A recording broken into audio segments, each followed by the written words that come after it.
where he was talking, and it was Swami Satchidananda said, it was rainy. It was a bunch of us all the way up the hill in tents and raining and that. And someone said, when Swami Satchidananda, how do you get those people to come here and stay in tents in the rain? And Swamiji, in his best humor, says, and they also pay me to do it. He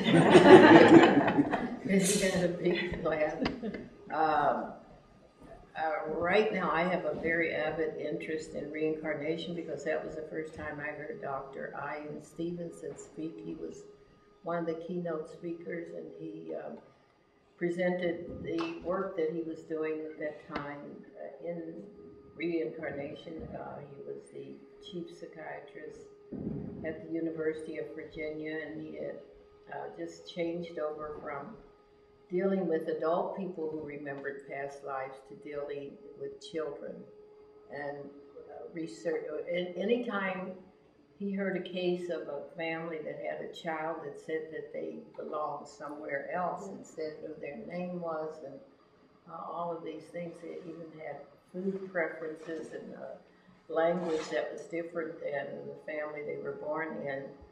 A team of researchers would go and interview the family and the whole village and so forth. So he was able to corroborate what this child talked about as a past life by going into hospitals and getting the autopsy records of the person who this child claimed to be, and matched up birthmarks and deformities, like a child born with missing fingers, and they will recall having lived a life where they lived in a village or somewhere where they cheated in cards and they chopped their fingers off for stealing or something like that.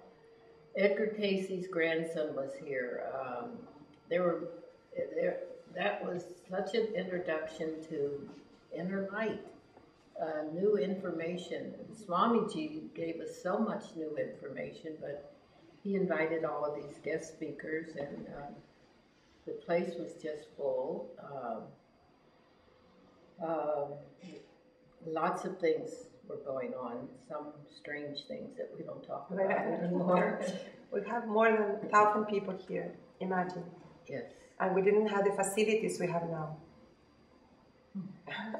And the same thing with the first International Congress of Yoga Teachers in I remember it to be 74 in the Bahamas. I was not there. 75 was my DBC. There were like 600 people in that small little ashram.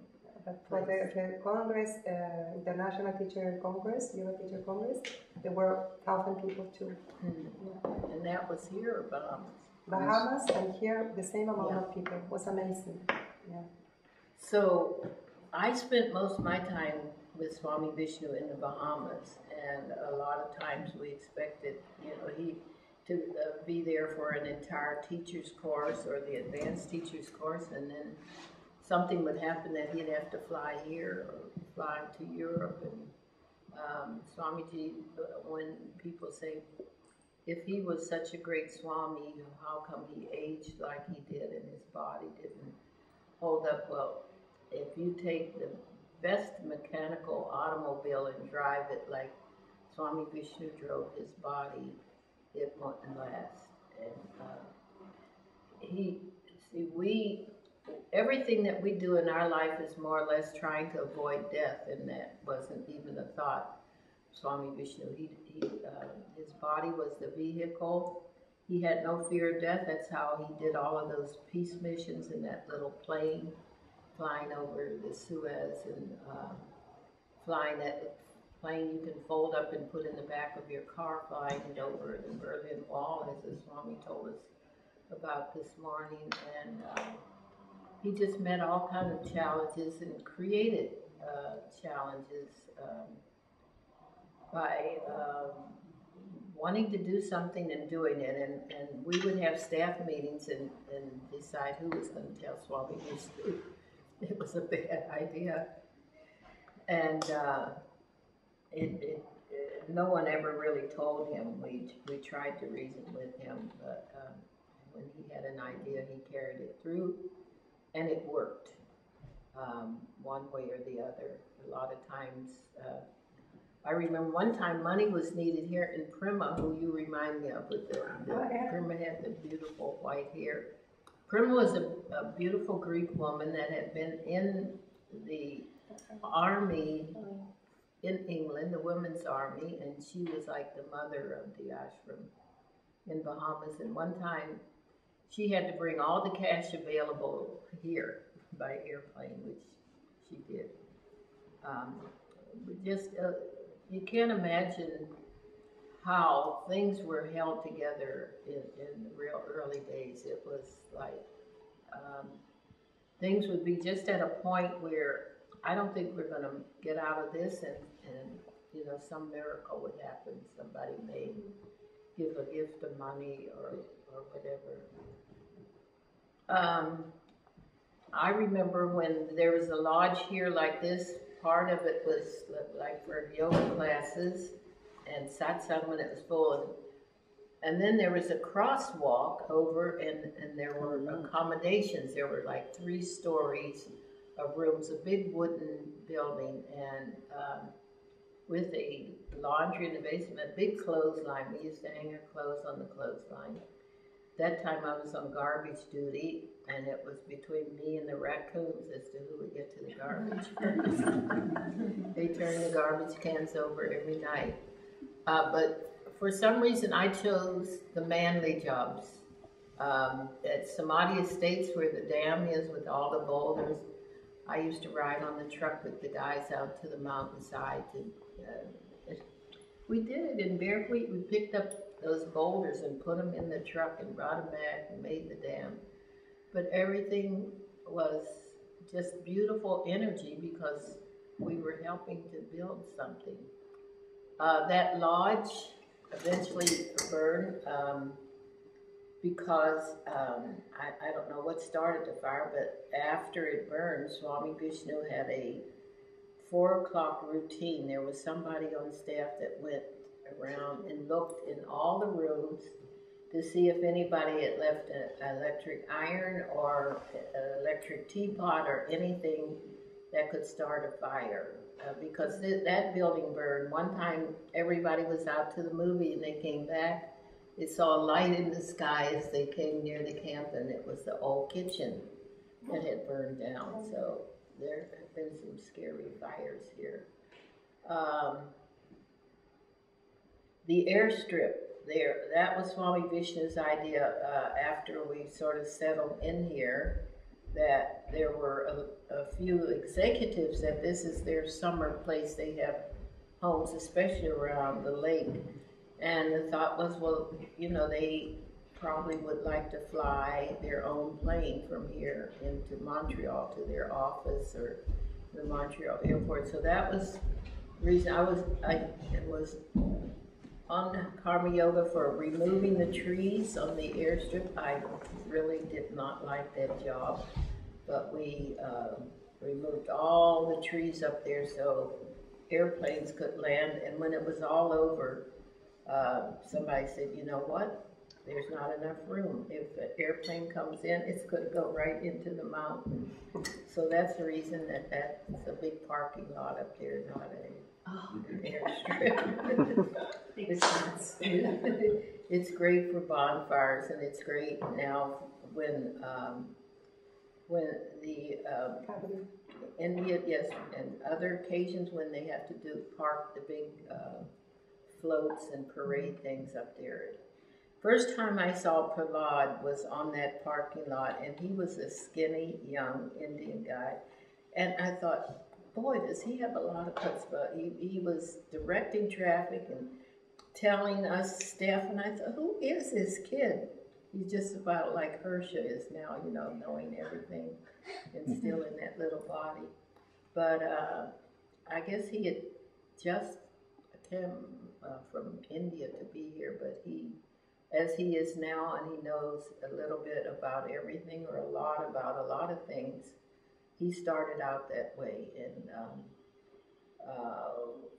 we were all staff marching up to go, was the temple built at that time? Yes, it had to be.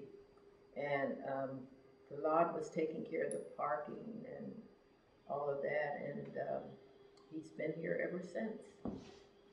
What else has happened that has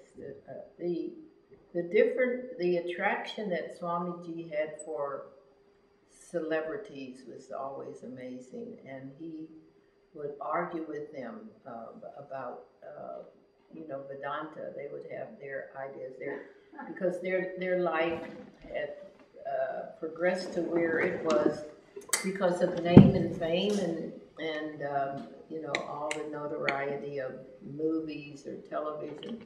My favorite guy was the Penguin from the Batman series. That was Danny DeVito?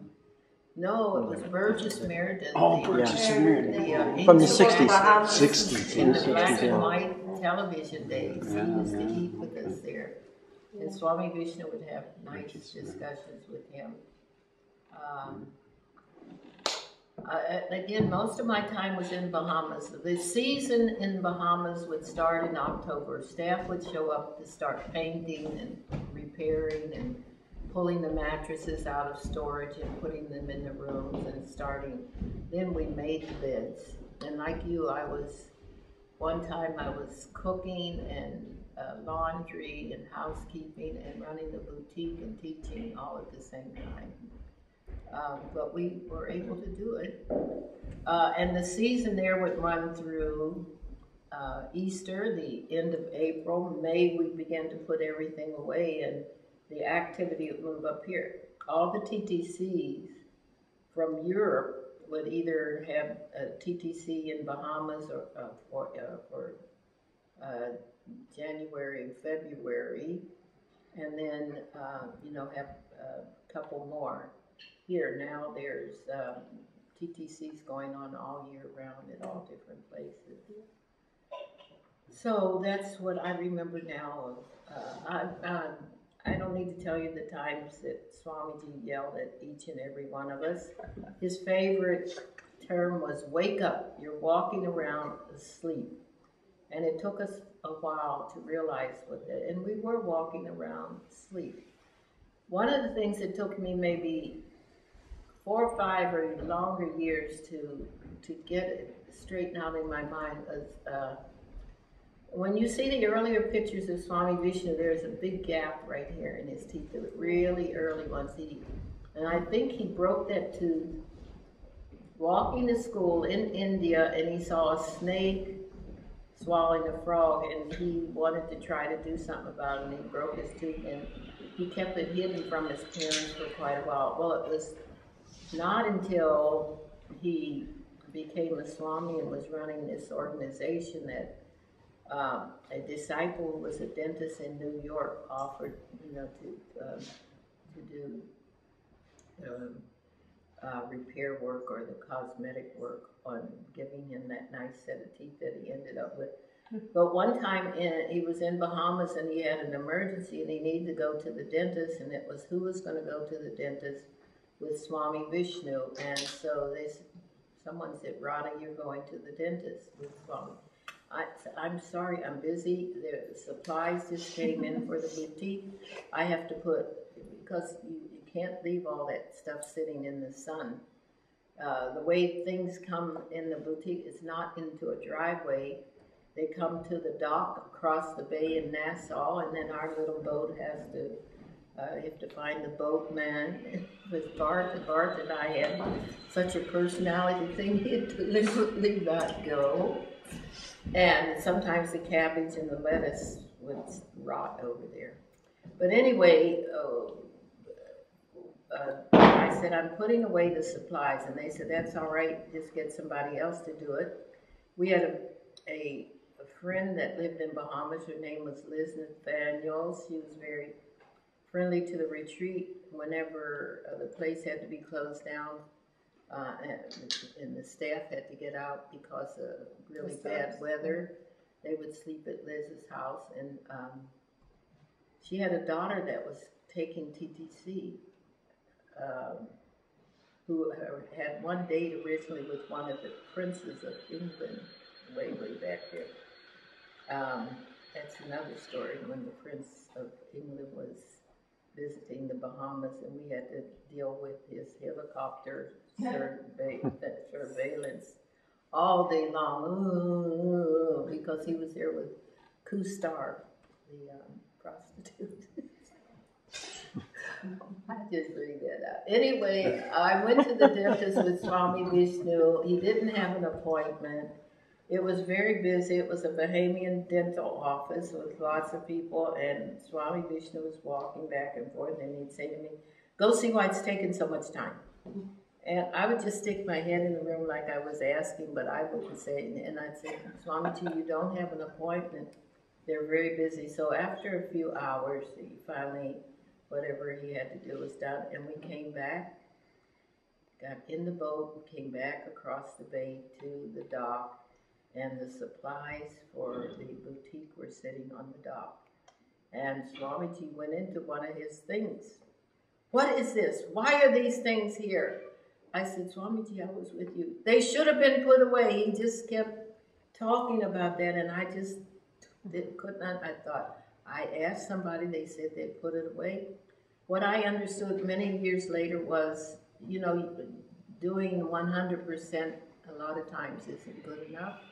You got to do 120 or 150 because there are times that did not seem like an occasion word, that energy, but it certainly changed the way that I dealt with things that come into my life, knowing it seems impossible, but it can be done if you put the energy into it. And people say, you mean you guys let him yell at you? He was supposed to be your guru.